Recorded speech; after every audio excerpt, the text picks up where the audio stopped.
You are the moving water. You are the moving water. You are literally walking through a door, through an entrance. And that movement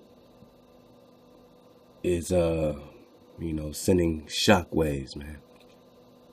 The movement of your help has allowed us to send shockwaves, man. Love to J Stu, because like we said and like we'll always say, man, if it ain't about J Stu, it ain't about shit.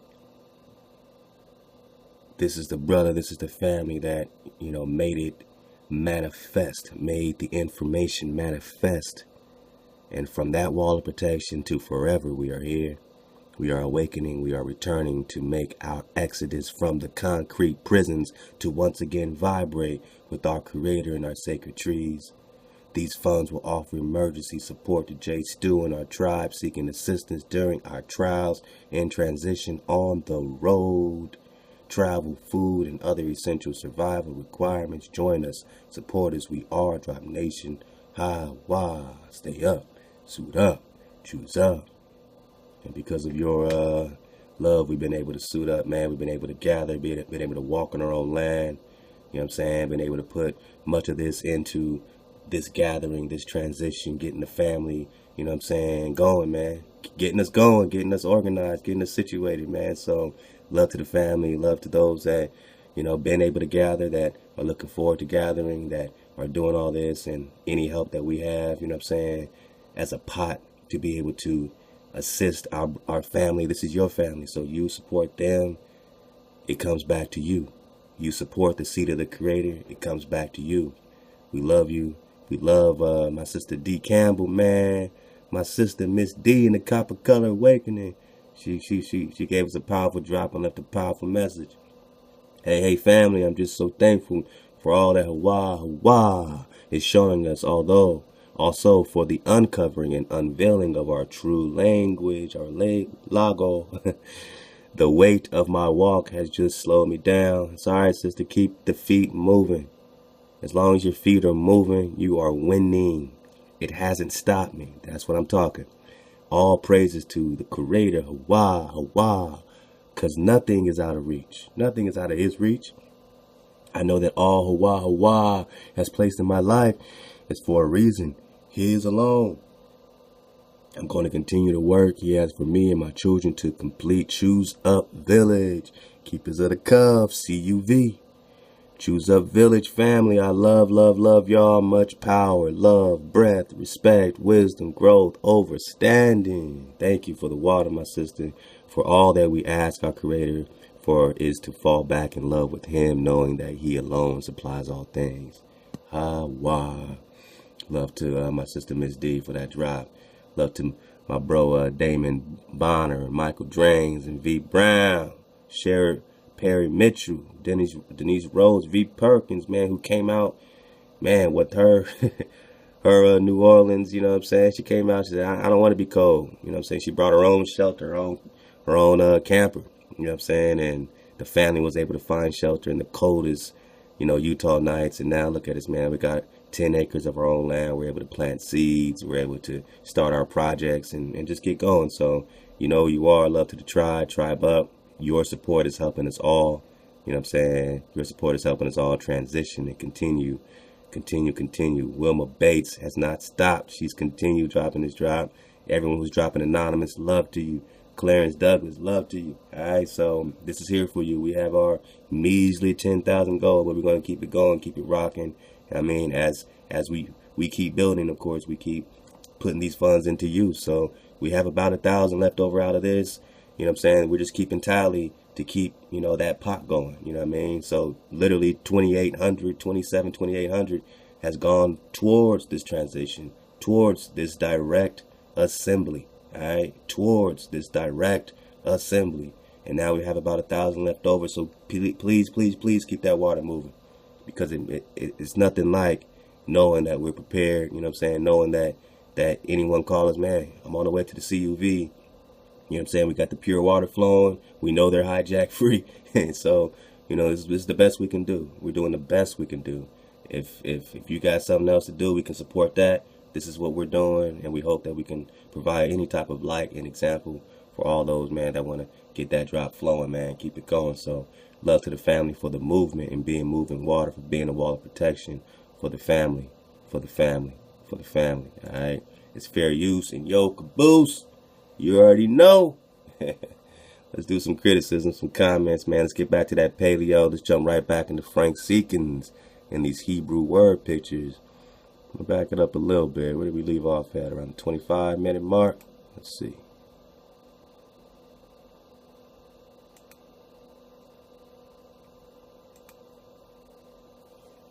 Saves. But if I have a heart for God like Caleb did, Yay. wherever he goes, I go. Live or die, I go. And either way, you will enter the promised land. And there are days I'm Joshua. And there are days I'm Caleb. Awashua. And the giants don't change the heart of Joshua or Caleb. Or the so-called Negro. The giants, the so-called giants will never change your heart. Never change your countenance. You know, you are. The next word is an eagle. A living prince. The next one, I'm going to let you guess what this animal is. You have Pe, a mouth, Yud, a hand, and Lamed, a staff. Children, get this quickly. What animal has a mouth that is a hand and a staff? What is it? How hard is this language?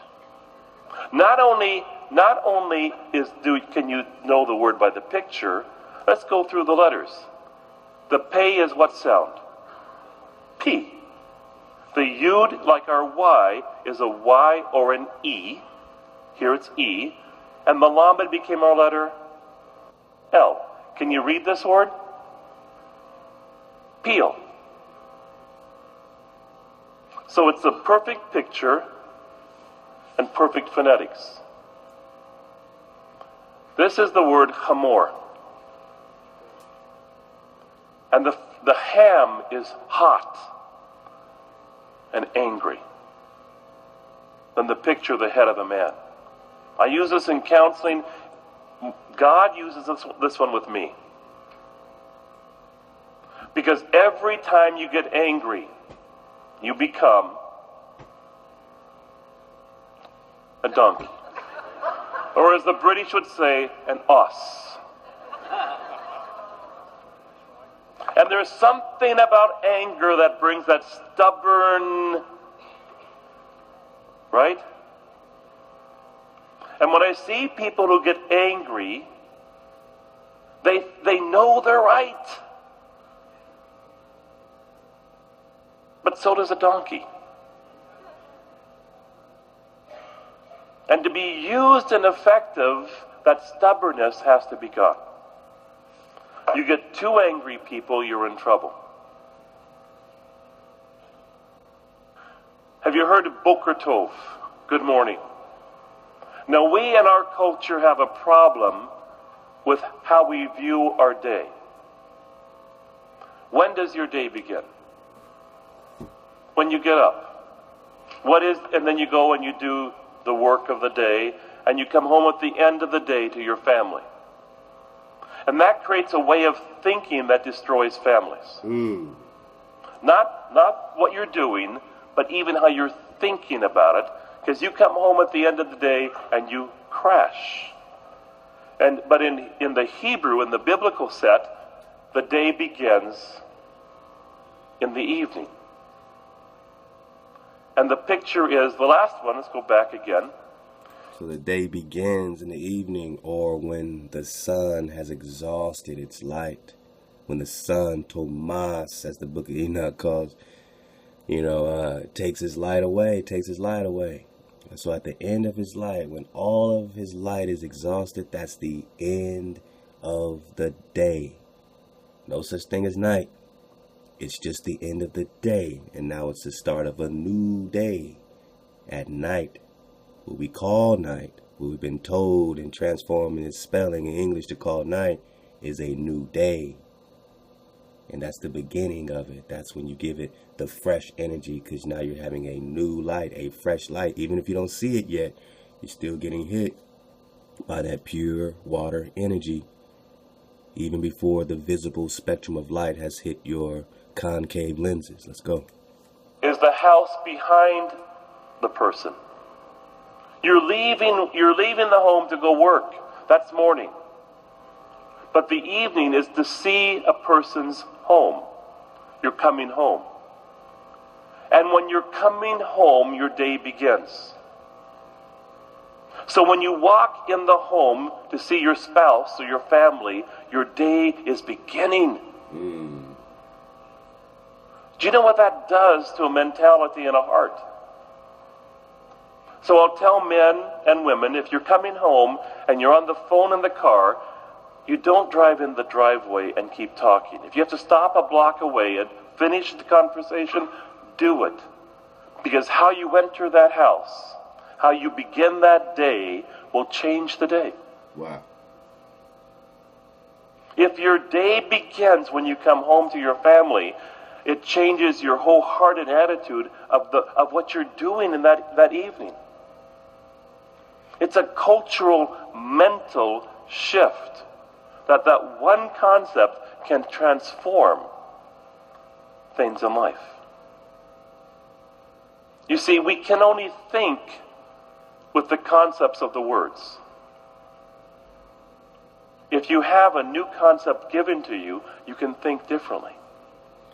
So if they give you different words and you have different concepts of thought, then literally they've taken you out of thinking. They've taken you out of your structure, your hexagonal, crystallized structure, because language is frequency, energy, vibration.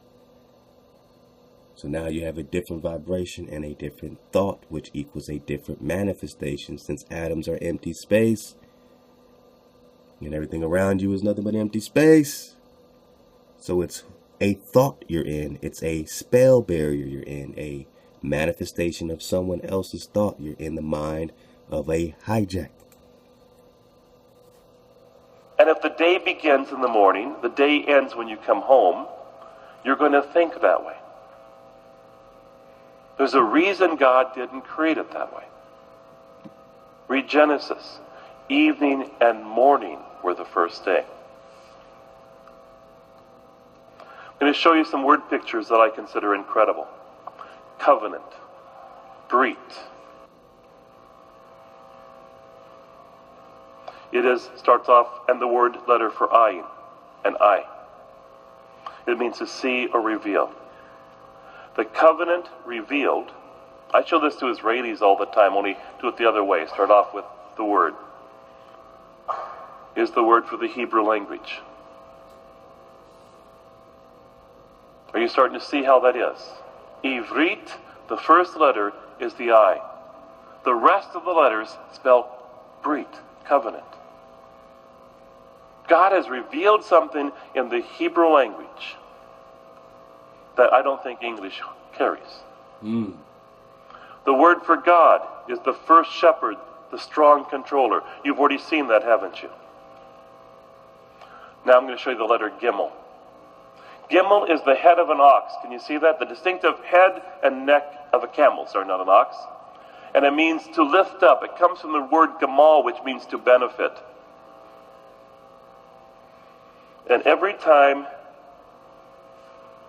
that God is lifted up, you get the Hebrew word Gaal, redeem.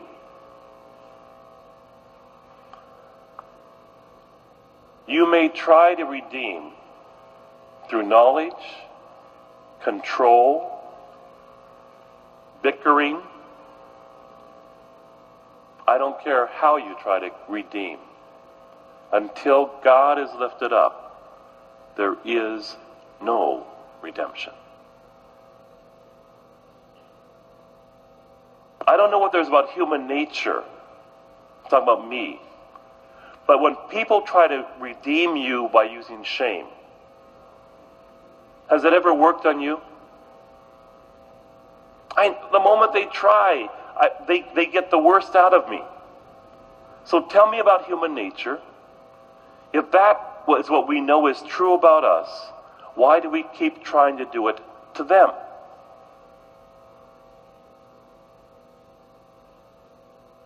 But every time somebody brings God's presence to me, every time God brings God's truth to me, God's love to me, every time they lift up God, redemption starts to happen.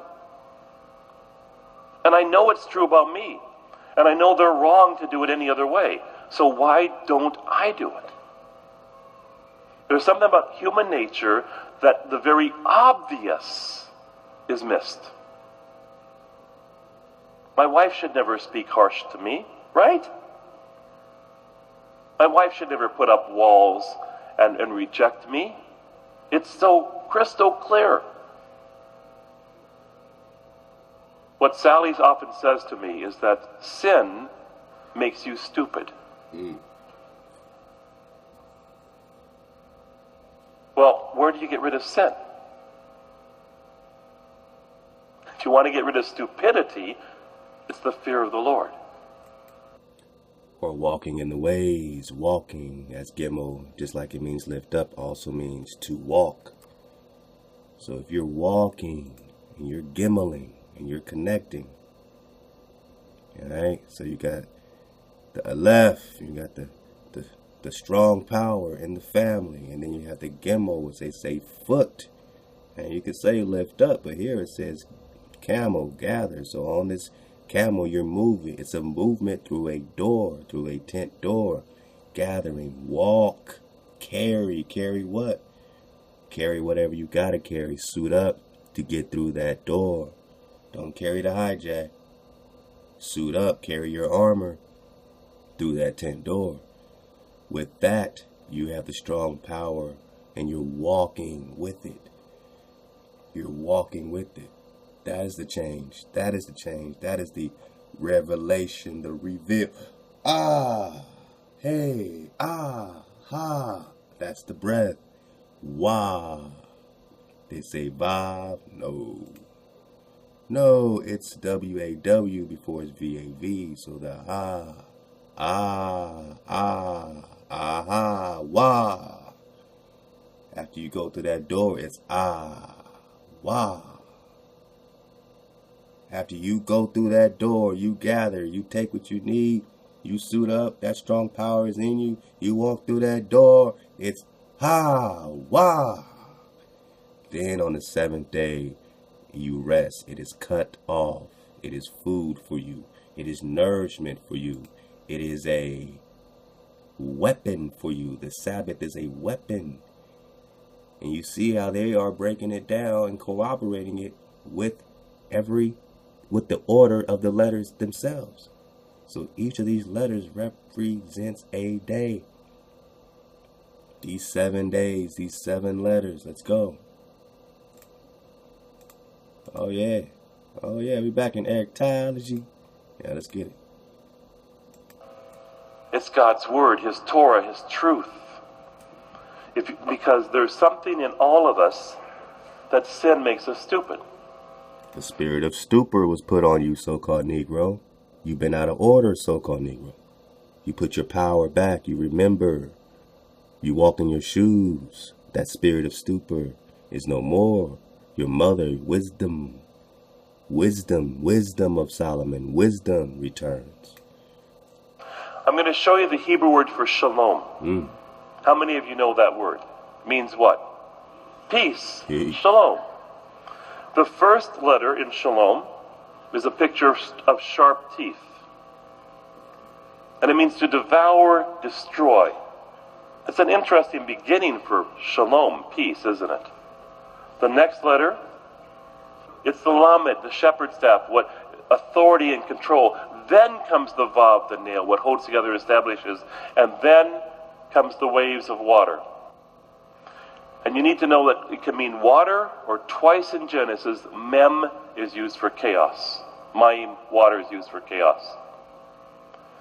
And it's important to realize that because peace destroys the authority that establishes chaos, that's the only way we're going to get it. Wow. So when you say shalom or shalom or shalom or shalom, You're not just saying, hey man, peace to every man, peace to the world. Their peace is specific. When they put their frequency, when they take you out of your frequency, when they disregard your frequency, when they take you out of your intrinsic value, your intrinsic nature with the Creator, they are destroying you with chaos, but they're doing it for their own tribe, for their own peace, so that they can take your land, your gold, subjugate you. You are the gold. They make a fortune off of you, but they have peace because of it. They have a heaven now on earth with you being in captive, with you being in captivity, done Diversas 1452. Now it's their peace. When they come in peace, they mean war on you, so-called Negro, on melanin. When you say shalom, shalom, you're saying I come in the peace that destroys the authority that establishes chaos. My peace is for my tribe, just like your peace is for your tribe. You can't be the only tribal one here while I'm asleep and I forget I'm a tribe and I call myself African, American, and black and bywords and Negro. I come from a tribe that destroys your authority. When you establish chaos, that's what we do. We are the sprouting seed that destroys the authority that establishes chaos. Shalom. If a pipe is broken and you've got 2 inches of water in the basement, and we start mopping up the water and don't fix the pipe, will we ever get peace? By the way, shalom comes from shalom, which means whole and complete. So if I owe you money and I pay it off, that's shalom. If I'm sick and I'm healed, that's shalom. How many of you know what this is? From Spock. Did you know that Leonard Nimoy was Jewish? And he took the ancient rabbinic blessing. This is the letter Shin. And when he said, live long and prosper, he was saying, shalom. Because it's the wholeness, the complete, it's living long, prospering, health, good relationships. This is why someone who brings peace, a peacemaker, a child of shalom, ben shalom, is a powerful precept. To bring peace is not to avoid conflict. It's to bring wholeness. To bring peace is not to avoid conflict. Take it the way they use it. So when they say peace, they mean war on you, so-called Negro. Found here. Copper colored races found here.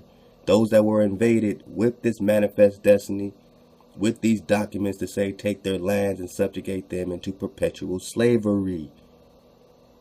When they comprehend peace, they say, yeah, that doesn't mean we avoid conflict. It just means we establish the wholeness. The wholeness of what? Their plan. But they're getting it from you. They're abstracting your values, your intrinsic nature, your origin. So your peace, the peace of the Creator and the peace of your tribe, has nothing to do with avoiding conflict with hijacks. But it has everything to do with establishing the wholeness of the order that destroys the authority that establishes chaos. Your shalom, your peace, establishes the wholeness from the order that destroys the authority that established chaos on you. We break the thought Aman spell barrier. We break through the hijack of the English and the spelling. We break through this land being some foreign land to us, and it becomes home. Shalom. So Chamberlain, before World War II, said, we have peace in our time, right? With compromise. Did they have peace? They could not have peace, because as long as the Nazis were in control, the authority of chaos was still there. And who are these people today? Who's the authority of chaos today that's still here, putting you in an illusion and poisoning your water? I'm going to teach you a teaching now. Too quickly. This is one that deserves an entire conference. It's the 10 realities. Now let me explain something. When God first showed this to me for 1 year, we taught nobody. We brought it in our lives. And then I started using it in counseling.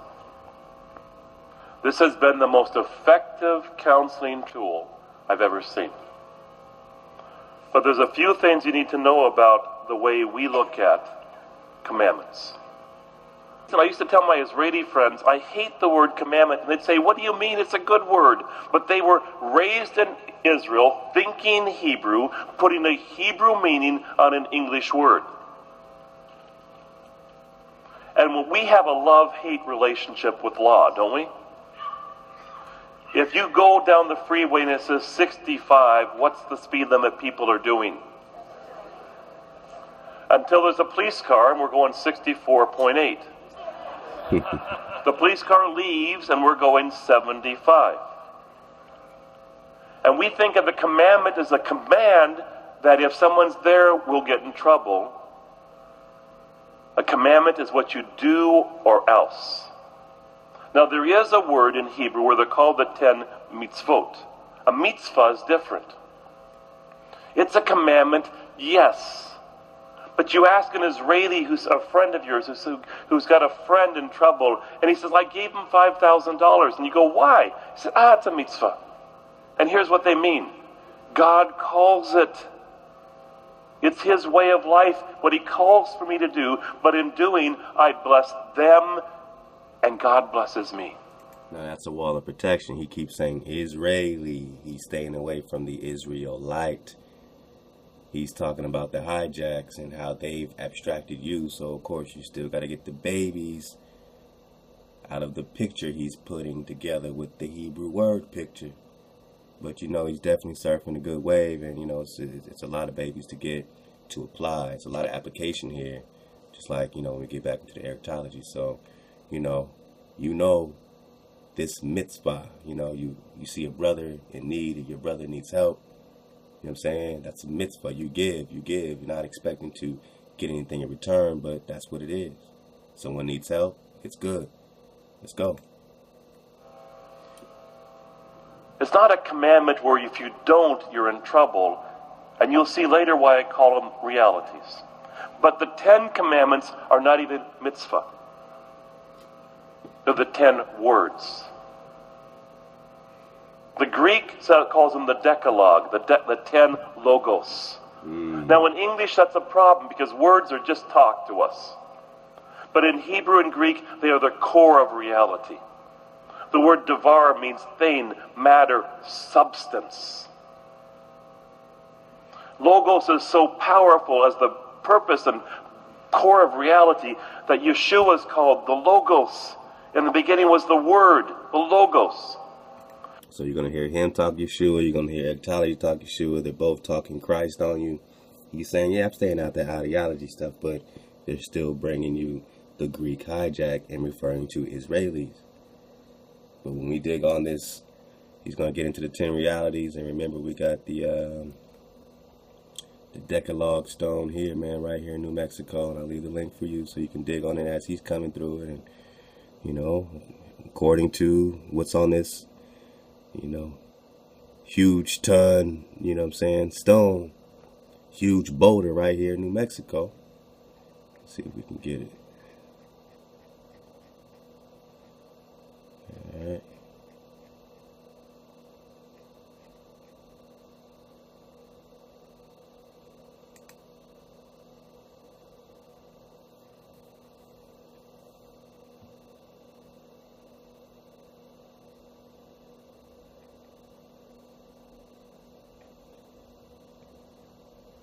It's taking a little while. Hopefully my link is still good. You know how these things go.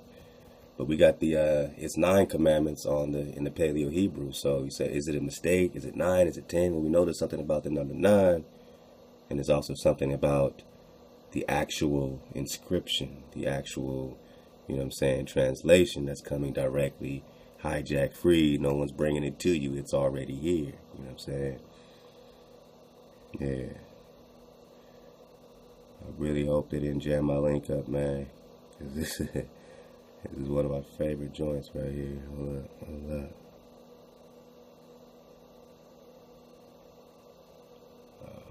up. Wait a minute.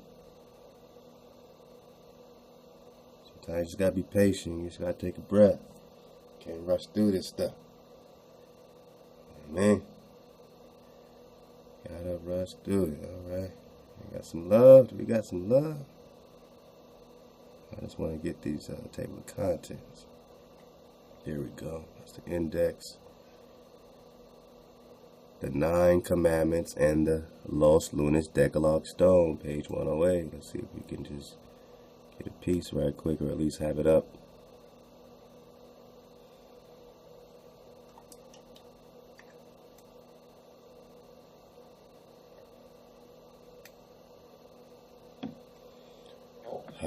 Wow. So is it 9 or is it 10? Is it honor your father and mother, or is it honor the father and mother? Is it honor your framer and shaper? You know what I'm saying? What makes sense when you break it all the way down? I'm going to let this load up. I'm going to let them get this part right here, and then we're going to come right back to it. Hopefully we're fully loaded. Let's go. And the word of the Lord in the Bible, when the word of the Lord comes, the word of the Lord came to so-and-so. It's either it's an absolute reality. It's a prophetic truth or a truth to be known. We don't get that in English. So I don't call them the 10 words. Because how you think will change how you hear. And you'll see later why I call them realities, but here's the concept. Instead of going down and seeing a 65-mile-an-hour speed limit, we're driving down the highway and we see a warning low bridge sign, 9 feet 2 inches. That's beautiful. So automatically you're like, all right, either I obey this sign or I get destroyed by this low bridge. Have it your way. Get down and lay down. And that's the frequency of the Creator. It's not, oh, I might catch you doing over 65.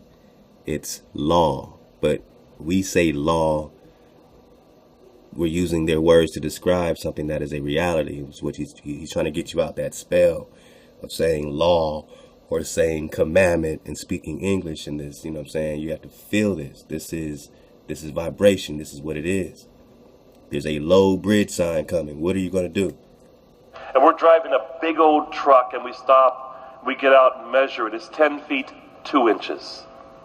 And you say, Frank, what do we do? And I say, it's not a problem. I look up and down the highway.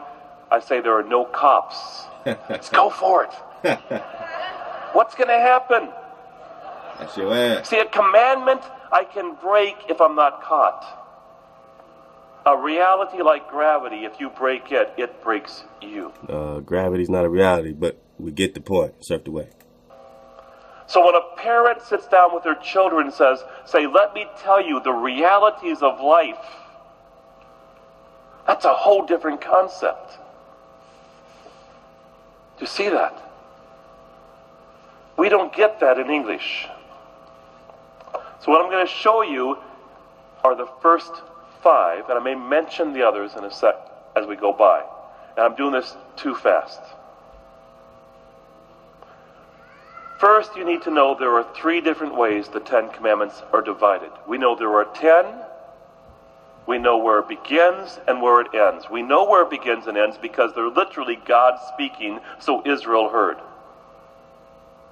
But we don't fully know how to divide them. So the Catholics and the Lutherans divide them one way, the Reformed and the Orthodox another way, and the Jews a third. Now I choose the Jewish way for a couple reasons. One, if I go teach at a Lutheran church and I use the Reformed, I'm in trouble. If I teach at a Baptist church and I use the Lutheran, I'm in trouble. But if I use the Jewish, they're okay. 2, the Jews had it first. Who would know?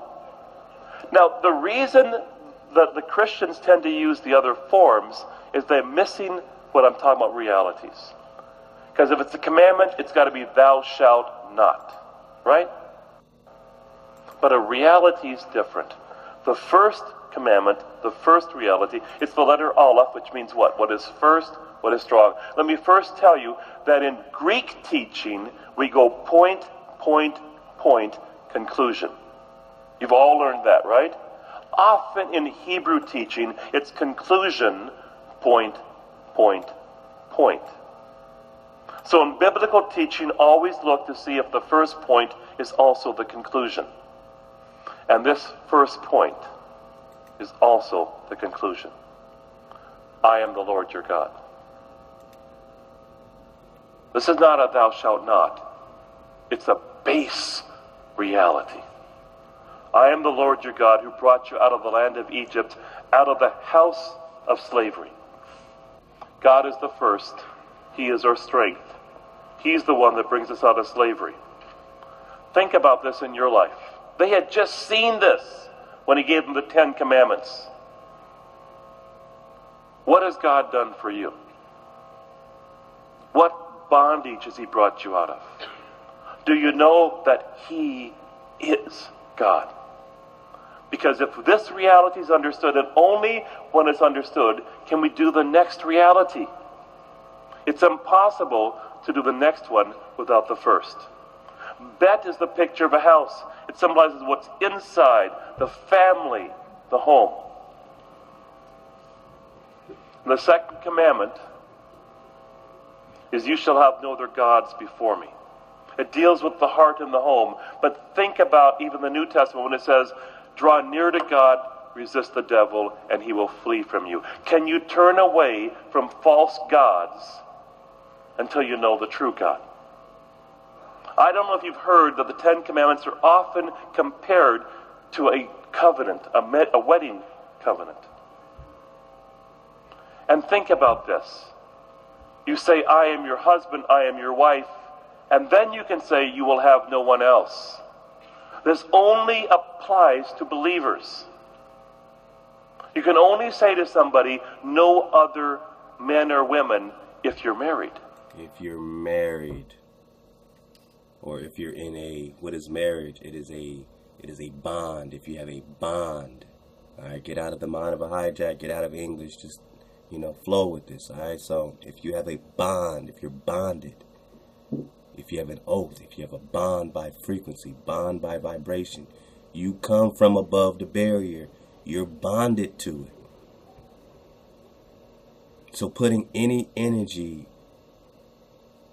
to affect any other intention on your crystal destroys your crystal structure by oath, by bond of the frequency. You have a father, you have a mother, you come from a divine house, which is why you get married and you have children. And there's a woman that puts the ingredients together in your home, right? So there's a woman that puts the ingredients together in your creator's home, and that is your wisdom, that is your mother. And that's why Solomon cries out for her. That's why wisdom provides fortitude. Without wisdom, there is no kingdom. Now we're digging on these commandments. I finally got it up. Let's just get, a couple of this right quick. You got the lost lunar stone right here. This is the Paleo Hebrew. This thing goes back thousands of years right here. We connect this to Kalalus. We connect this to Sylvanus, Toltexus, the Toltecs, the Aztec. The Lost Lunas Decalogue stone is said to have been originally discovered in 1880s, but not officially until it was shown to Frank C. Hibben, an archaeologist and anthropologist of New Mexico, the very archaeologist who wrote the document called Frozen Muck, which I included in the book Nephi North. We got to get all this job. Treasures of Utah, Nephi North. It is said that it was heavily covered in lichen and patina when Hibben first saw it. Many have discredited the find as a hoax. Oh yeah, of course. because of things such as the repeated cleaning of it and re-scratching of the characters in chalk and photos, but more so because of the so-called mistakes and errors found within the text. So-called, anything that's not fitting their inorganic structure will be called an error to you, right? You have to surf the wave and dig on it and say, who do I believe? 9 or 10 found within the text that according to the so-called experts, so-called, would not have been made. I would agree 100% that a Levitical scribe or a scribe with knowledge of Paleo Hebrew would not have made the so-called mistakes and error pointed out. The difference is, I don't think the scribe made any mistake, and it is those who think they have a clear understanding of Paleo Hebrew or Hebrew who is in error. So this scholar here, man, you know what I'm saying, this forbidden history book, love to the sister, man, because she said this is very difficult for her to get her hands on. She got it to us, and we've been digging on it ever since. So what else?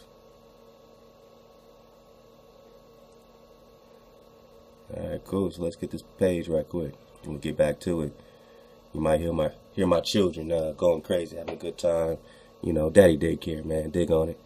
All right. So the archaeologist Ken Feder points out that the flat face of the stone. This is what's found here with you. The copper coloration is found here with your Paleo Hebrew. Columbus took a Hebrew interpreter to speak to you, looking for the Hebrew Israelite king, the Khan. The flat face of the stone shows a very sharp, crisp inscription. His main concern, however, is the lack of any archaeological context. He argues that to get to the location of the stone would have required whoever inscribed it to have stopped along the way, encamped, eaten food, broken things, disposed of trash, performed rituals, and so on. And these actions should have left a trail. So, it can't be real because I don't see a trail of trash. Come on, man. Left a trail of physical archaeological evidence across the greater American Southwest, discovery of which would undeniably prove the existence of foreigners in New Mexico in antiquity with a demonstrably ancient Hebrew material culture, and states that there are no pre-Columbian ancient Hebrew settlements, no sites containing the everyday detritus of a band of ancient Hebrews, nothing that even a cursory knowledge of how the archaeological record formed would demand there would be. From an archaeological standpoint, that's plainly impossible. Wow, I couldn't even begin to show the blindness of this man. No Hebrew settlements. Does this man read or just listen to all he was taught by his peers? So who are these Indians, copper-colored Negroes with more knowledge of the Hebrew ways than anyone ever expected? Documented by dozens of the earliest explorers long before Federer's GG or great-grandfather was even a thought, encamped, eating food, etc. And of the 50 billion acres surrounding the mount, the site, Mr. Federer has personally searched all of the 50 billion acres. Did anyone show him the ruins of the hill above? If this was a landing place of a certain band of Hebrews by a seafaring ship, how are we going to find their trash along the way? What kind of trash should we be looking for? Evian plastic bottles? Ignorance is no proof of intelligence, man. And that's the trillness. Ignorance is no proof of intelligence. One only needs to take a close look to see that whoever the scribe was, he had knowledge that the supposed experts of today do not have. For this reason, I'm going to talk about the supposed commandment number 5. Thou shalt honor thy father and thy mother and father. Now, we're talking about these commandments.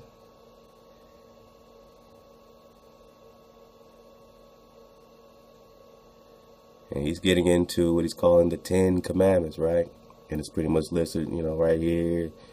No glorifying, not glorifying. Now, this is how it's being transcribed, all right? Not glorifying thy father and thy mother above. Now, the traditional way is what? He's going to get it. Honor thy father and thy mother, right? All right. So here's the traditional, breakdown. He's taking it right out of the Exodus. Seems pretty cut and dry, right? All right. So he says, what is the sin associated with the commandment? Let's get it back here. In the Catholic Bible, they have simply removed the second commandment for reasons so very obvious, of which is part of the first. So they're saying the first is the second is the first. So they stretched it to a 10 instead of a 9 and divided the 10th commandment to keep the appearance of the traditional 10. But let's look at it from another perspective in which does not take away from the content or meaning. Let's look at this perspective of sin. What is sin associated with the commandment? So 1, sin, worship of another God other than the God, your creator. The sin is the same as number 1. Number 2, the sin is the same as number 1, but be it a false God, wrong God, or one made with our hands, it is the same, therefore constitutes one commandment given in 3 parts. So if the sin is putting another power before your power, you know what I'm saying? Don't worship another power. Don't, let's go back. All right, I am Hawa, your creator that brought you out of Egypt. Thou shalt have no other gods before me. Thou shalt not make any graven images. It's like it's given in 3 parts. Don't put any power. It's all the same reality. He's going to break down the realities, but these are all the same reality. Don't make no idols. Don't put no power before. I am your creator that gives you freedom. You want freedom? You go to this power. This is your power above the barrier. So don't put no other power before your power. So he's saying the sin or the transgression is the same, putting another power before your power. Then you got number 3, sin is taking the Lord's name in vain, not cursing, but using Hawa's name to get gain, or trampling on the frequency that you are, disregarding your frequency because you are the image and the creator's name is your name. You disregard yourself, you disregard the creator. Number 4, the sin is not remembering the Shabbat. Number 5, the sin is not glorifying the Father and Mother above. We'll get there. Number 6, shedding of innocent blood. Number 7, adultery, giving your love to another who has no right to it, has nothing to do with sex. Number 8, stealing, taking what does not belong to you. Number 9, bearing false witness of which you were no witness to. If you weren't there, shut up. You're bearing false witness. You are not a witness of which you were not witness to. Bearing false witness of which you were no witness to. Number 10, coveting that which does not belong to you, which is given in 2 parts. All right. Number 1 and number 2 are part of the same commandment. Having no other power before him includes every form of Hawa out there, whether false, graven, or wrong God. I have heard some argue that they are 2 separate commandments because each starts with thou shalt not. And if this is the case, are we saying verse 5 above is a new and separate commandment? Are we saying that those which do not have thou shalt not preceding them are not commandments? It is suspect by me that the first commandment is a creation of man long ago, as the second covers the same. And the purpose of this creation was to eventually eliminate the second part to justify themselves and leaving the first in its place. Just got to dig on it. Now, I don't know what you were taught in what school you went to, but I was taught that Jesus Christ is God, part of the Godhead, and that our fathers put him before himself. That our Father put him before himself of his own doing, as a savior to this world, who agreed to give the glory to his Father, and that we do, be it by prayer, ordinances, covenants, done in the name of Jesus Christ. If this isn't putting a God before God, a power before Hawa, the Father, I don't know what is. So this author, this researcher is plainly telling you that this Zeus is a false God. This is the wrong Joshua. This is not the Joshua that led you to your promised land, or will come back to whoop more ass, clear more Canaanites out, more giants. If this isn't putting a power before your power, I don't know what is. So is our father a hypocrite, or is it more likely that someone didn't think this through with the first commandment, as we know it were from God? What gods was he referring to? We know there are no other gods out there who have their own creations, but we have never been taught of them other than their existence. We know that there are other gods out there who have their own creations. Oh yeah, we're not a part of the same creation. That's what we're trying to tell you.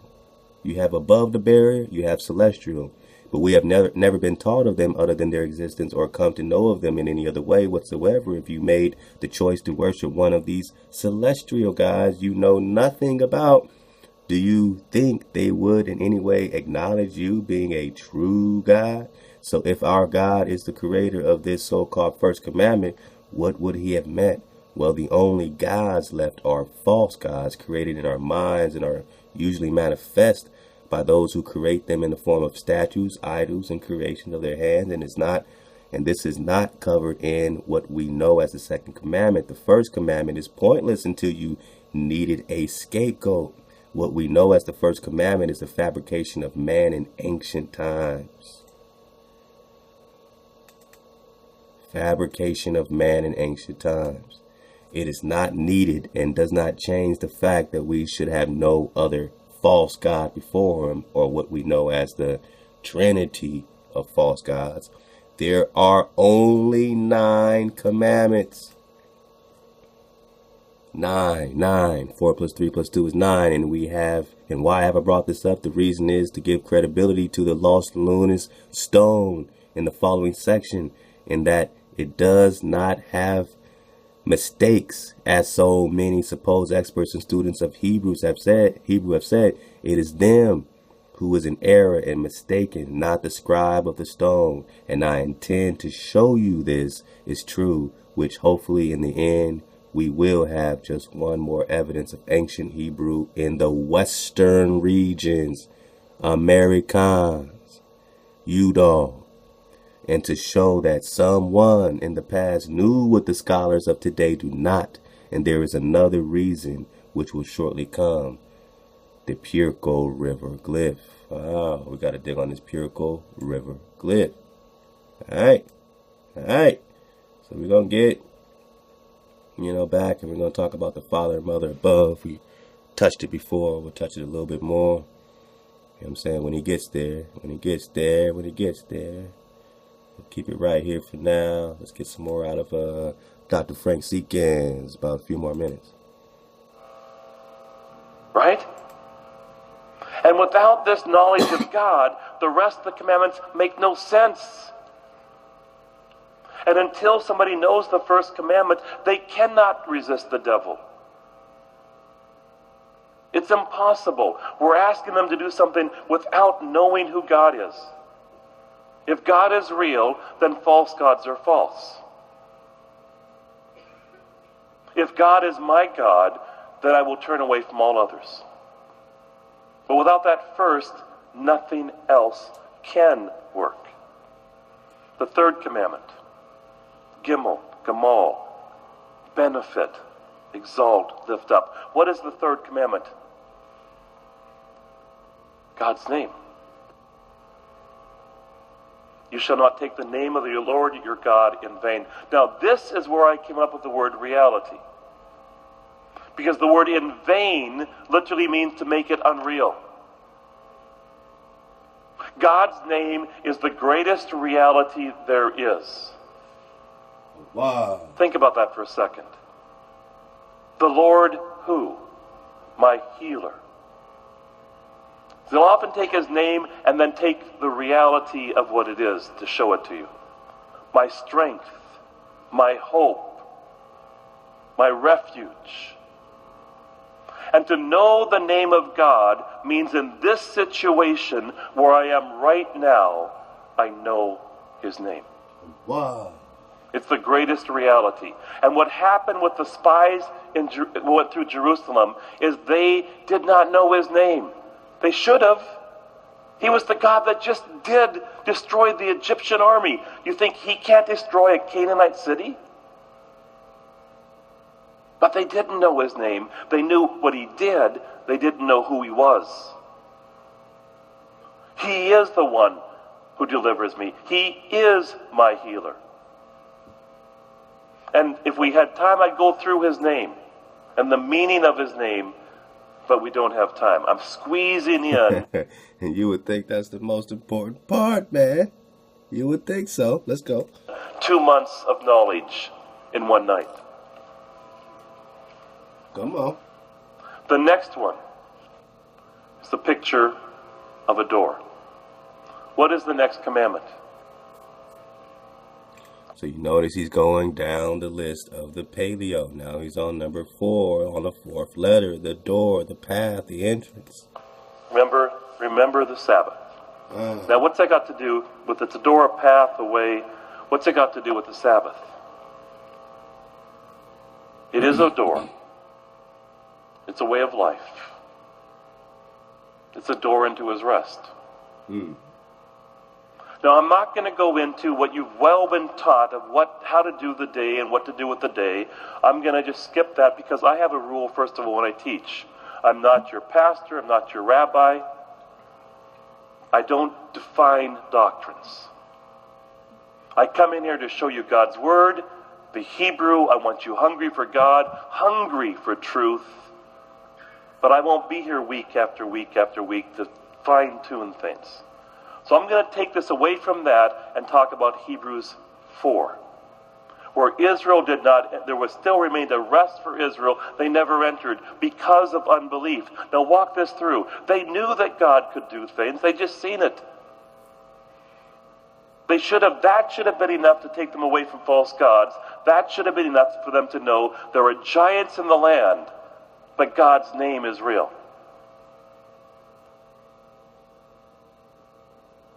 And that should have brought them into rest. If you have giants in your land today, there's a problem. Because the first 3 realities define faith. Do you see that? And when you have faith, you can rest. Which brings us to the 5th commandment. This is the letter that means behold, hey, behold, reveals something. It's the first commandment with a promise, isn't it? It's also the door to the promised land. This precept is the one I'm convinced that because it's missing in our culture, we are in trouble. This is the most important precept I know. Listen up. That can transform a family, a community, a marriage. And without it, there will be no entering the promised land. The Hebrew word is kaved, for honor. Honor your father and mother. What will happen if you honor your father and mother? It will go well with you. That's a strong phrase in Hebrew. And you will live long in the land I've given you. You will enter and live in the promised land. You will enter the promised land when you walk through the door if you honor your father and mother. Now, are we talking about your earthly father and mother? You know what I'm saying? Your mother could be a hijack. Your father could be a hijack. Yeah, you still do your best to give respect in those situations. You know, what if they are berserko and they just throw knives at you every day? You're like, damn, stop throwing knives at me. How do you honor that? There must be a greater interpretation, a greater meaning, something that was taken away. What's being hidden?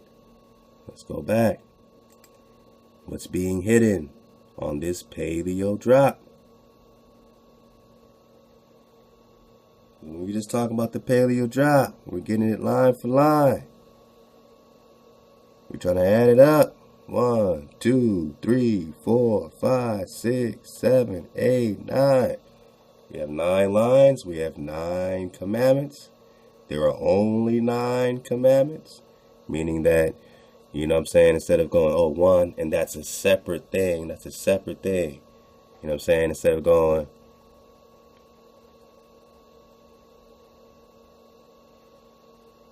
you know, I am Hawa, your creator, which brought you out of the land of bondage. Okay, that's a statement. I'm telling you who I am. I'm the one that gives you freedom. There shall be no other gods before me. No idols. No gods, no idols. What's the difference between no gods and no graven images of idols? Something that is worship or any likeness on heaven above or beneath or that is in the water. There's no gods, there's no gods. So you can combine these things, and that's where they're getting the 9 commandments. And they're saying, oh man, it must be a mistake. Because the sin, the transgression is the same. The sin of transgression is the same, be it as false God, wrong God, or one made with your hands. It is the same, and therefore constitutes one commandment, which is where you're getting your 9. Now, what's with this honor your father and mother? You see right here in big bold caps above. That's what's missing in your biblios. Your father and your mother above. Who was Solomon asking his father for? His mama, his wisdom, so he can have fortitude in his kingdom. He was given wisdom. He was given his mother above, not the queen mother of heaven, not the celestial mother. No, the mother above the barrier that is connecting the ingredients, making a house, a home, a house, a home. Strong leader, power goes into a house. But the ingredients must be put together. It must be framed. It's already shaped in the law or the vibration. It must be framed by the father, and the mother must frame it. Your father shapes you, molds you out of clay. Your mother frames, gives you the wisdom, puts the ingredients together, frames the picture, puts the picture in the house, decorates. Come on.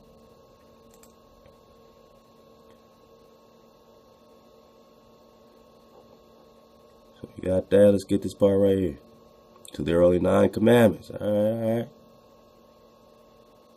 So we're talking about the experts. We're talking about the experts. All right. So they say, nah, man, something must be missing. Something must be wrong. So it says one only needs to take a close look to see that whoever the scribe was, he had knowledge that the supposed experts of today do not. For this reason, I'm going to talk about the supposed commandment number 5, thou shalt honor thy mother and father.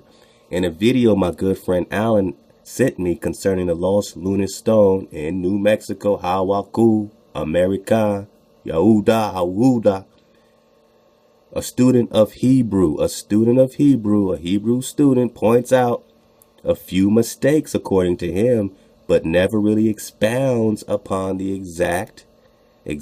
never expounds upon what exactly the mistake is, except for the 5th commandment. So this Hebrew student hones in on the 5th commandment that he's looking at on the lost lunar stone. He's reading it and he says, you know what? On this 5th commandment, there's a mistake. There's something that I see differently than what I've been told. When he is asked what it actually says, he struggles to tell us what it should say. Until the host of the video says, man, get on with it, man, spit it out, man. He asks him specifically what it actually says.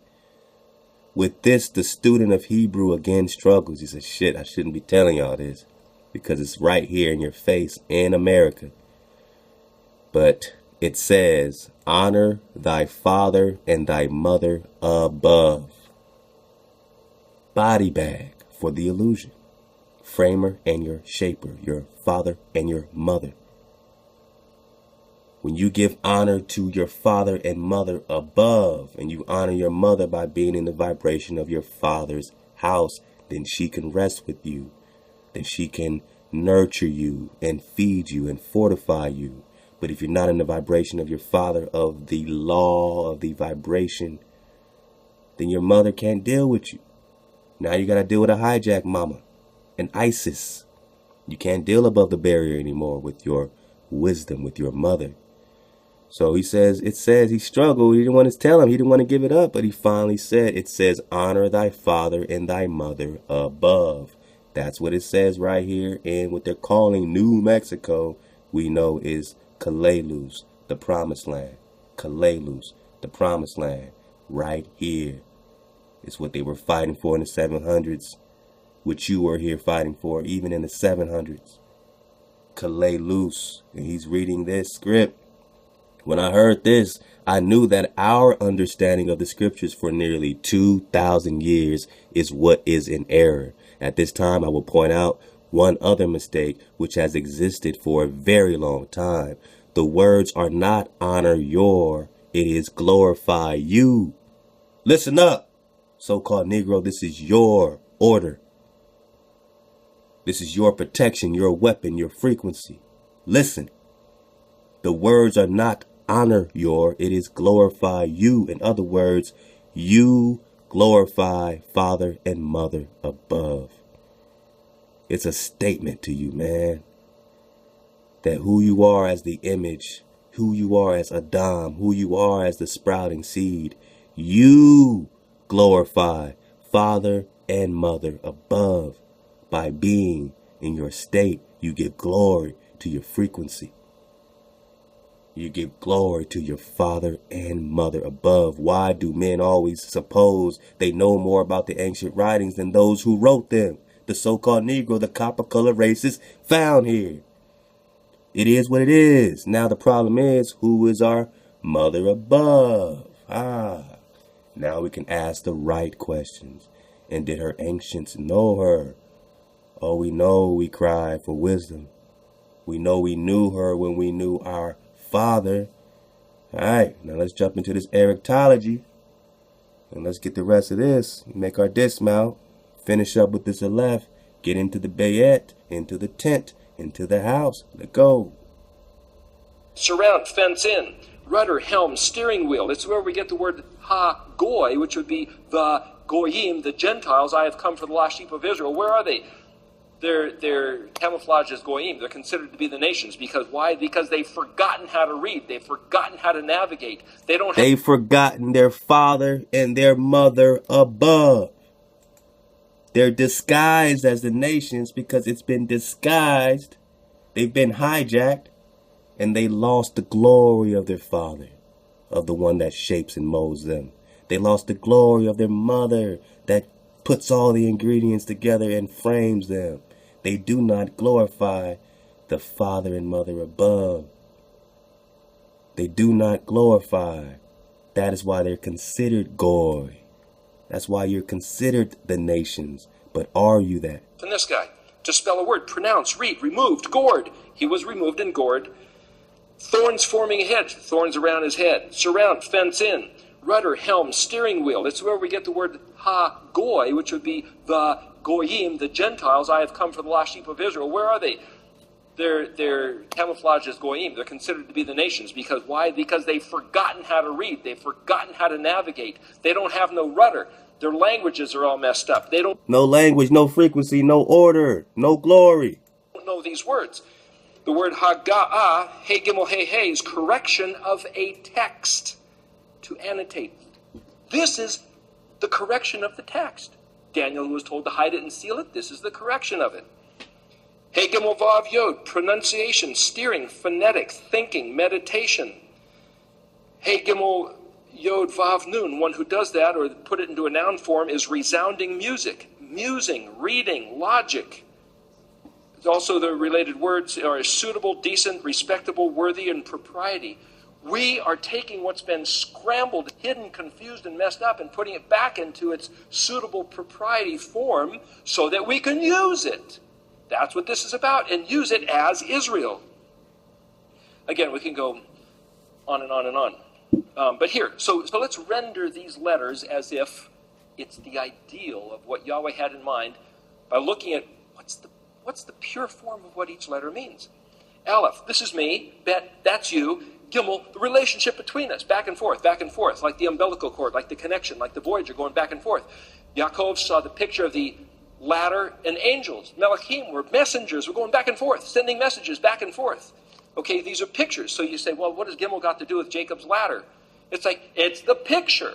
It's all in pictures. That's why this little guy down here is off and running, the one with the foot, the gimel, the runner, coming down off the ladder. That's a picture, speaking of Jacob's ladder, the messengers, it all has to do with message one sent, is Malach. Anyway, Dalet, it's a door, but it is an open door, and if you go, then it says, well, open door, That's voluntary choice. The first most, go back to A, B, C, D, Aleph, Bet, Gimel, Dalet. Aleph, this is me. Dalet, I'm going to make a you. The Aleph decided to make an other, a you.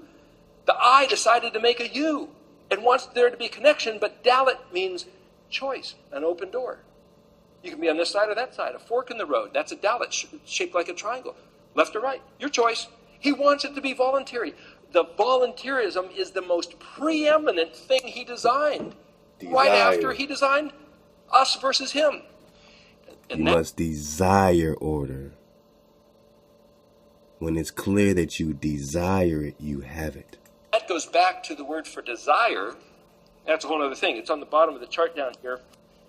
It's embedded in Paleo. You'd have to read it. But the word for desire is het pe zadi, which is like the enclosed fence opening up. There's a whole other thing there. We don't have time for that, but I'm just making reference to it. It's the word for delight. And there's verses which say, this is Yahweh's delight. To volunteer, to choose his open door. Hey then has to do with communication, which is the word to open the window or to reveal or to speak or to show, turn the light on, wide open, enlightening, Vav, speaker, discourse, bridge. Yeshua came as the Mashiach, the Vav man as the speaker. So you're saying, well, wait a minute, if the first 5 letters has to do with communication and speaking and openness of communication between him and by what vehicle? He designed words. Words have to do with phonetics and thinking. And the difference between a goyim and what the Jews say, anybody who's goy is because they're not Jew. And if a Jew does not regard the Torah, they're considered goy.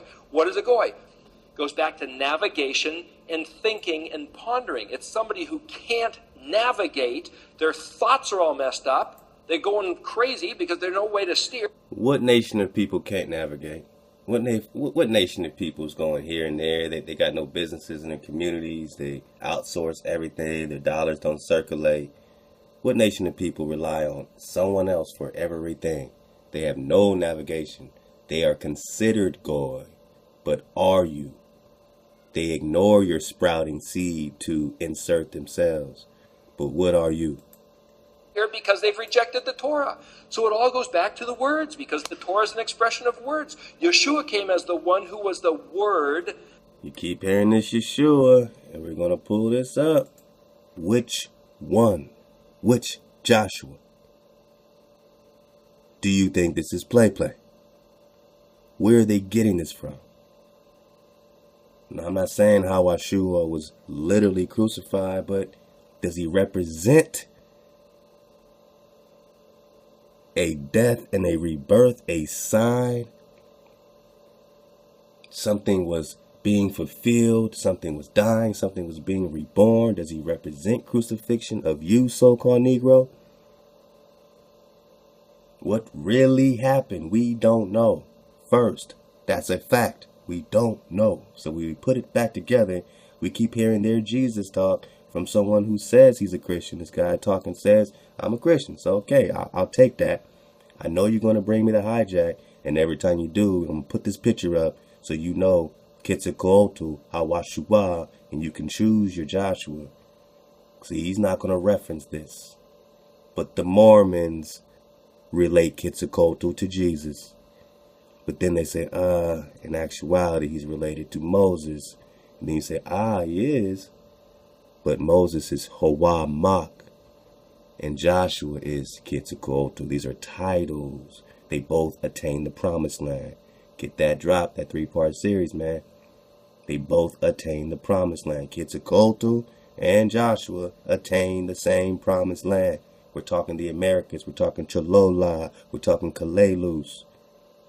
We're talking recent hijack in recent times. There is no BC. Let's be absolutely clear as we deal with our chronology. There is no BC, because if you take away their hijack, there is no BC. So they're putting a Scaliger Patavius chronology on you. And every time you hear Yeshua, you say, which Joshua, fool? You're talking about the sprouting seed? Well, if you're talking about the sprouting seed, And if we're talking about the son of Nun, Joshua son of Nun, then that's the heir, that's the continuance, that's the sprouting seed. That's your seed. Where's my seed? That's my seed. That's my continuance. And then they give you a new Joshua. They both had 12 disciples. They both had 12 men. All right, choose your Joshua, man. Let's go. Made flesh. I'm going to get into one thing here real quick, and this is kind of dangerous ground, but there's a verse in Jeremiah 23, verses 27, actually 29 through 40. Yahweh says, I better not hear this out of your mouth. You better not say the phrase, and I'm going to say it in English, the burden of the Lord, the burden of Yahweh. Do not say what is the burden. Now it sounds almost like, if you read it in the context of Jeremiah, it's talking about people saying, oh, what's the word of the Lord? I got a fresh anointing. Oh, he's saying this, he's saying that. And he says, you better not ever say that again. The person who says those words, it's spelled Mem, Sheen, Aleph. That person's going to be in big trouble. Better you should say, what is the Ayin Nun Hay? Well, the interesting thing, the word Ayin Nun Hay is a burden.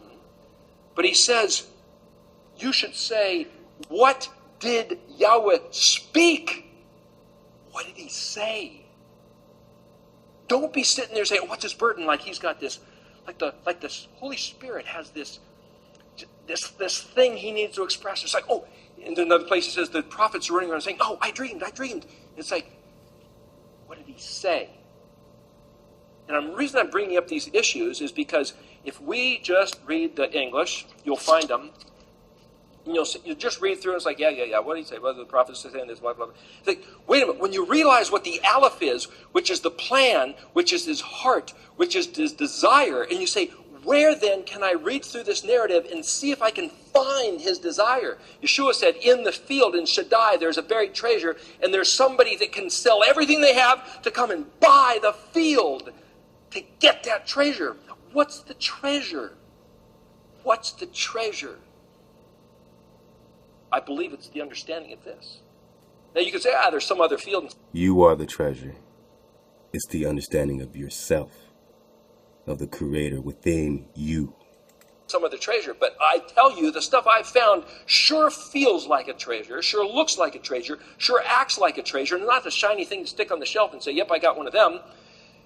Like some trophy that you've, it's on the paper today. Somebody found a 3-foot tall trophy from a 1916 Festival of Roses that Safeway won. It's like, hey, let's put it on the shelf somewhere. And it was in somebody's barn or attic. Let's go.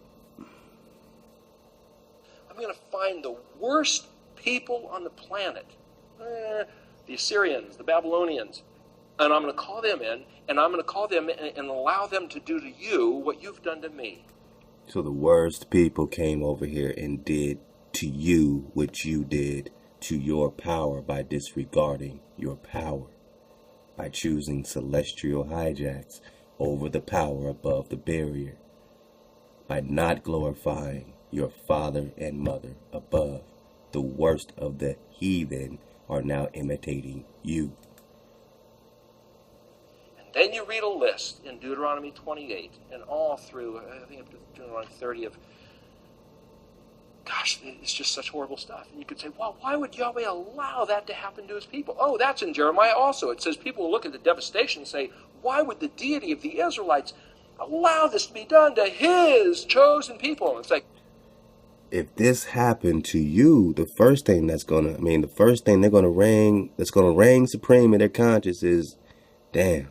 So if these so-called Negroes, if it's true that Columbus brought a Hebrew interpreter to talk to them, and we see their Paleo Hebrew right here, and their 9 commandments right here, they seem to know more about this than we do. Even in their cliches, they followed their shepherd with a staff that parted the waters for them. So the foundational legend of Moshe is right here. And if this is what happened to the so-called Negro, if he allowed us to come over and take their titles and their land and their gold, to treat them like shit, to massacre, poison, and mutilate them and tell them they come from another land.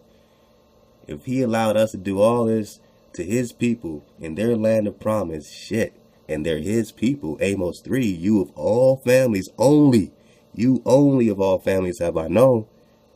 You only of all families have I known. If this is what has happened to you, then they're going to say, shit, well, what's going to happen to us? Us that have benefited off of the demise and the sleep. He hasn't brought you up, right? He's talking all this study of you and your language, and it has not brought you up one time. So he thinks he's doing something righteous, talking to these other hijacks about the Creator. And in real time, man, he's doing nothing for the Creator. We have to come get the babies out to apply it to the seed so that something can be done. We have to gimmo this thing. We have to connect in motion and walk through the door with the babies that have been dropped. Even Lucifer tells you the truth sometimes because that makes the lies so much more believable. So he'll tell you some of this and then throw in his hijack Christ, the same one that took you out, 1452 dumb Diversas, their God of war. Your Joshua, your Hawashua would be considered to them as a God of war. They replaced the God of war with their God of war. Your God of war, which is your protection that brought you on your promised land, sliced and diced giant Canaanites. Oh, that's definitely a God of war to these people. Your Joshua is a real God of war to these people coming from the power of Hawa.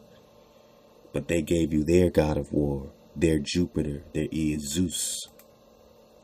And even the infidels will say, it's because they broke his covenant. It's because they turned their back on his stuff. And Yahweh says, you want it back? You want my attention back? Come back to my words. Easy. I've already given you the words. Just come back to me, and I'll turn it all around. I'll forgive it all.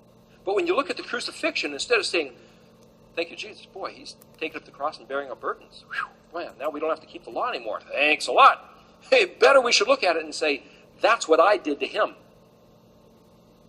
Not just, oh yes, he died on the cross for me, that's what I did to him. It's like, no, I took his word and punched holes into it and ripped it to shreds and hung it on the altar of the sun god and said, I'd rather have the altar of the sun god who won't give me any of the laws that Yahweh gave me. Gosh, what an abomination have we done? It's like, oh, well, that's what we've inherited from our forefathers, but Yahweh said, we can come back. What's the Aleph? The Aleph is what it was supposed to be, which includes coming back. The picture of the Zadi is a resurrection. Yeshua being thrown into the tomb, Chet, 3 days, 3 nights later, Kuf, or Zadi resurrecting and Kuf rising up. It's right in there. He knew it was going to happen. He built it in as a remedy. But let's run through it. What did he have in mind? And so if we go back to say, well, how could we maybe read these? Communication, right? Hey, Vav, I will speak. I will send the speaker. Well, I'll give you my words. We can talk about stuff. Zion. Zion is the 7th letter. It's the appointment of the Shabbat. And it's not just, okay, you guys better not lift a finger on that day, or, man, there's the guy that picked up some sticks. Oh, all right, stone him.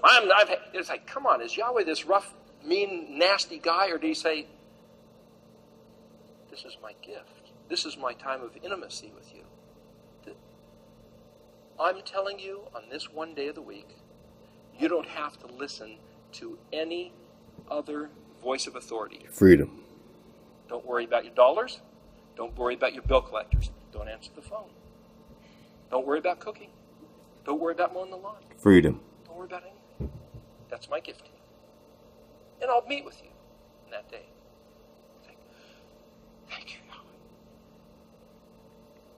But we look at it as a grief and a burden and this oppression that he's put down on us. Why? Bad translation. Bad interpretation of his words. But if we look at it here, it's also a weapon. It's like, yeah, he's got this weapon on the Sabbath day. It's like, oh, you guys want a weapon? We talk about spiritual warfare. Would it be any surprise that the two weapons, Zion and Zadi, both represent the 7th day, both representing the Shabbat, are both weapons? And he says, well, you guys want to have some clout when it comes to spiritual warfare? Are you keeping the Shabbat? No, you got no weapon. With no Shabbat, you have no weapon. I know a lot of us, are struggling with, taking that type of sacrifice. You know what I'm saying? That's a big money day or whatever the case is. But, man, can you imagine what the Creator would do 7-10-fold with your money if you just listen? If you just pick up the weapon? If you just pick up the Zayin? Where they have it here as an axe. 1, 2, 3, 4, 5, 6, 7. Cut off day. It's an axe. It's cut off. It's your weapon. It's your energy. It's your wholeness. It's your shalom. Your shalom. It's your weapon against chaos. Will you use it? Without it, you are done.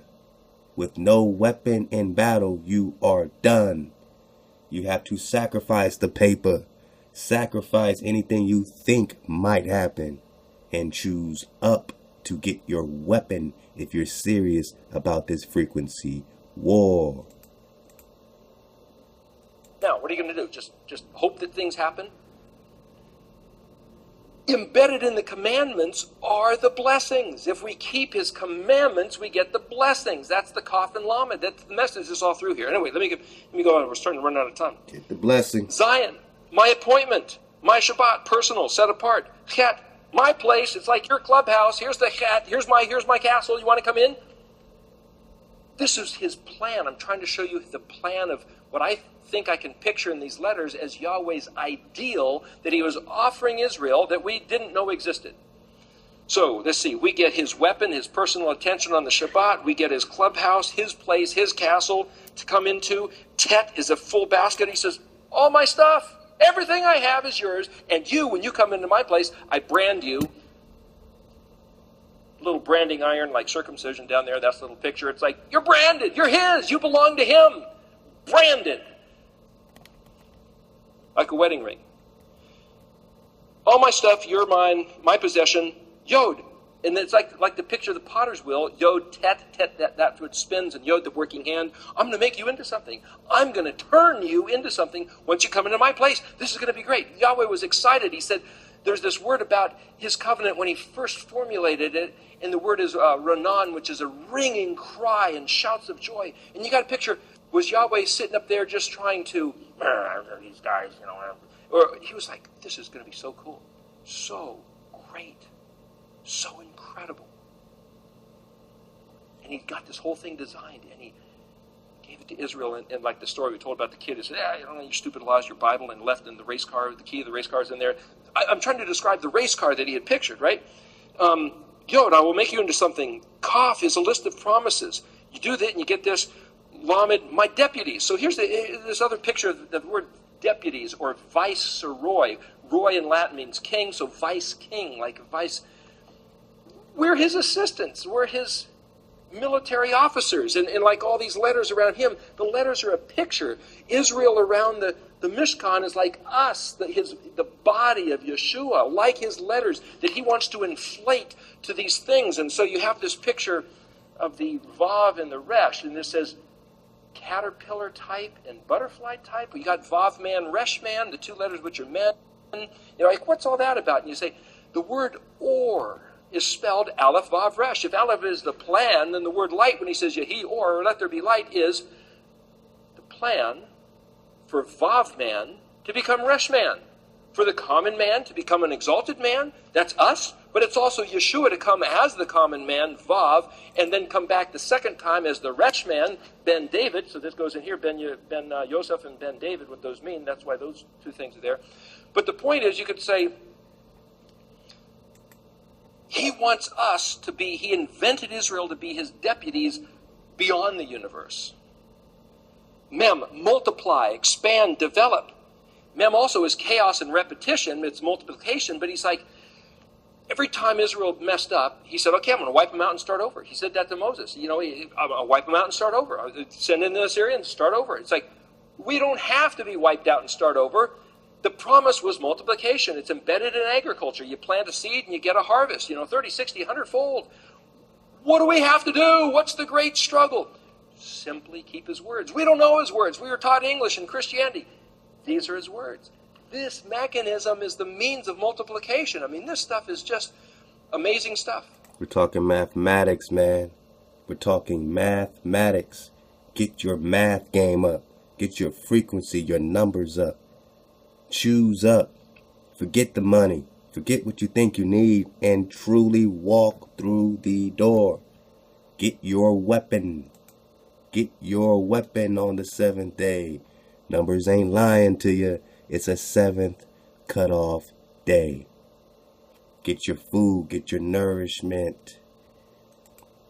Get your weapon. Get all you need. Walk through the door. Walk through the door with your strong power. Bring your family. Contain. Let it be contained.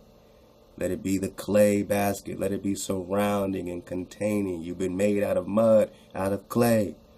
All of this is your design and your story. Couple more minutes for the dismount. Noon, dynamic, injunction of other stuff. You could say, well, look at the history of the world and say, what was life like before electricity? And all of a sudden, no, it was electricity. Well, Noon is like this electric bolt coming. It's like he can add stuff that we can't even picture.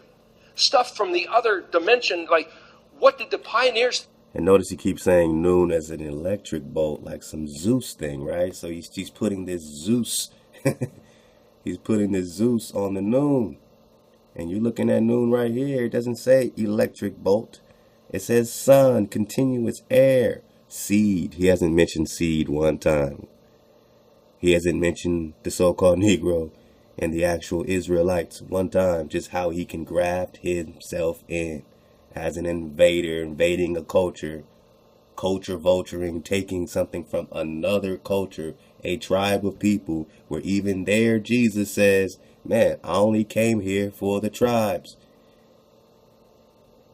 So either you jamming up the tribes or you helping the tribes, but you only came here for the tribes. You didn't come here for everybody, everything. I only came here for the tribes, it says in there, Matthew.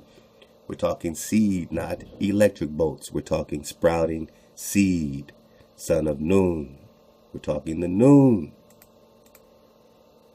Did they even imagine electricity? What was their life like? Now we've got electricity. Whoa, hey, before the computer. Whoa, now we can't live without it. He can make stuff happen. He can inject stuff into our life that we can't even guess what he's got in mind. Noon is that picture of like lightning coming from the sky and boom. Lightning, no, not Zeus. See how he just did a whole Zeus thing? That's their Jesus. You see it? Even if he's not conscious of it, he's doing Zeus. He's not saying seed.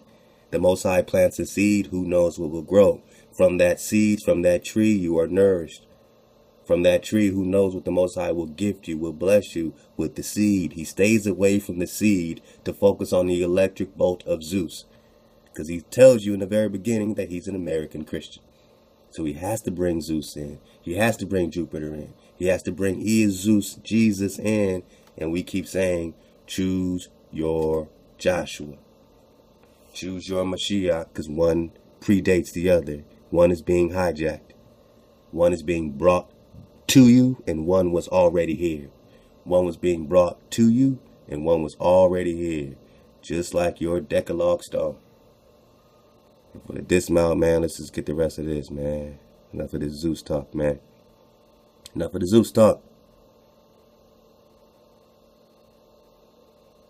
Let's just jump into it, man. Let me get his, here we go. Interesting enough, the Greek translation for the above does not say honor thy father and mother. It says be valuing the father and mother. Value the father and the mother. And again, he says the same basic thing in Mark 7:10. The point being, what kind of God will condemn me to death for worshiping a false God, putting another God before him? What kind of God will put me to death for cursing an earthly father or mother, whether I had reason or not? I know the answer. Do you? This doesn't sound like a God I want to worship. God is a title, not a name, and my God encompasses my father and mother above. God is a title, D-O-G, G-O-D, D-O-G, not a name. And my God, my power, encompasses my father and my mother above. Oh, and including my Lord and Savior. You know, he has to throw that in there. I am no doubt I have no doubt that my Father above wants me to honor him and glorify him as in worship, and my mother, not just in heaven like the Queen Mother, but your mother above also, who are among the only ones who are honorable, period. So when you honor your mother and your father, you're honoring the only thing that is honorable, the frequency that is honorable, the only frequency that is honorable above the barrier. And we here, are we here to give glory to our earthly parents or to your parents above? All right. The scribe who wrote the inscription of the Lost Lunas panel knew exactly what he wrote. Mistakes are made by pens and by quick action of them. The mistakes the scribe is accused of simply do not occur. Do they mean for me to believe the scribe carved the entire character, chiseling away, stepping back and blowing off the dust, and then said, oops? I don't think so. However, I could admit the scribe might have made one mistake, in that he began to write the second part of the first commandment, or was it a mistake? And the scribe supposedly had to insert the missing portion between the first and second line of the inscription. Something stinks here. So someone started playing with it to make it fit in. Someone started playing with it not to, take you into your knowledge of what was there, but to bring you into some play. Now he's trying to, bring that out. It is said that the earliest known use of this insertion mark or caret, we're talking the diacritic marks, is 1681. My question is, why didn't anyone question the one found in 1681? Is its use in the Lost Lunas stone evidence of the very earliest known use of the caret? Evidence of a fraud, or evidence of someone in recent years attempting to change what an original inscription said? Just like they whitewash your images, are they trying to do that here? Because it does not fit their agenda, or to render it a hoax, and not understanding that the use of the caret is likely a modern invention? Is it possible that thou shalt have no other gods before me was added in modern day, as it was not necessary to even be a part of the commandment, as the commandment would have been complete without it? It is my opinion that the second line was added by someone in modern times. If you look close at the method of application of the glyphs, there's a difference in style, for a lack of better words, between the second line and the rest of the panel. Look closely at the lamad symbol. In the entire panel of the lamad symbol, in either join at the point of the vertical and horizontal line, or the small gap is left below the vertical line and above the horizontal. In the second line, suspect of being added at a more modern date, the gap is not below the vertical line, but to the side in two of the three occurrences. This difference implies a different author. Somebody was trying to play. Now, why would someone do this? Interesting enough, two of the mistakes mentioned would have been done by the author of the added line. Another interesting observance is that sometime in 2007, someone visited the site with a portable grinder and removed the first line. Why only the first line? I hate to point this out to those responsible, but isn't this like tearing the pages from the scriptures so that it no longer applies? Regardless, it did not change a thing. One often meets their destiny on the road they take to avoid it. It is my opinion, due to common sense, if I approached a rock face with the intention to scribe something as important as the commandments, and not knowing how exactly it was going to fit on the rock, I would not just sit down and start chiseling away and start inserting things, right? I would, however, plan what I was going to do, and I would grab some charcoal from one of the non-existent Hebrew debris piles and lay the whole thing out first, then chisel the lines. Do you think the scribe might have noticed mistakes, if there were any? The following picture is what I truly believe what the panel once looked like before someone got to it and took offense or saw the threat of exposing a little plot. Manifest destiny takes upon new meaning. Oh, it takes upon the same meaning when it comes to you so-called Negroes. And this is what he's saying the OG panel is supposed to look like. Okay, you know, it's up for you to dig on. And he's going to tell you what it should say. Now, he says Jehovah. We know that J's a hijack. We know Hawa. So let's rock on it, all right? I am Hawa, your creator, who has brought you out of the land of Egypt from the house of slaves. You shall not make idols. Get it? Is it clear? You shall not use the name Hawa or use your frequency in vain. Remember the day of the Sabbath and keep it holy. Honor father and mother, or you glorify father and mother above, that your days will be long on the earth that Hawa, your creator, has given you. So whoever this is written to, whatever tribe this is written to and revealed to, is supposed to have the earth as their turf. You glorify or honor father and mother above, that your days will be long on the earth that Hawa, your creator, has given you, so-called Negro. Wake up. It's your earth. It's your turf. You must not murder. You must not commit adultery. You must not steal. You must not give false testimony. You must not covet your neighbor's wife, nor that which he has. And those are your 9 commandments. It says what it says. It means what it means. It is what it is. It was because of the following chapter that caused me to reevaluate the lost lunar stone. The possibilities are many, but I guess no one is willing to look at the other possible perspectives. If there are mistakes in the lost lunar inscription, it is from modern man. Just my 2 cents. I love this doc, man. This is the Forbidden Histories of America, man. And like I said, we will get into this pure gold river ark of the covenant. We dropped, actually, you know what I'm saying, a good drop on this, but we're going to continue it when we deal with this ark, this Aztec ark, this Native American petroglyph.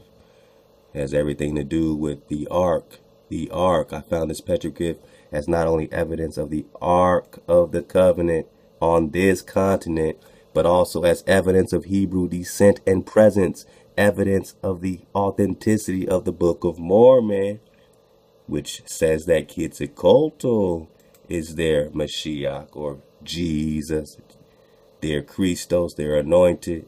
Let's go. Which is Joshua, Hawashua. Knowledge of the Book of Mormon and knowledge of the ark, its purpose and use by these often portrayed as cave people who inhabited this land long before any of the methodology of today's science was even known, is evidence of those who are of Hebrew descent. And you are waking up. You are waking up to your intrinsic nature, your original nature. Love to you. Stay up. Suit up. Choose up.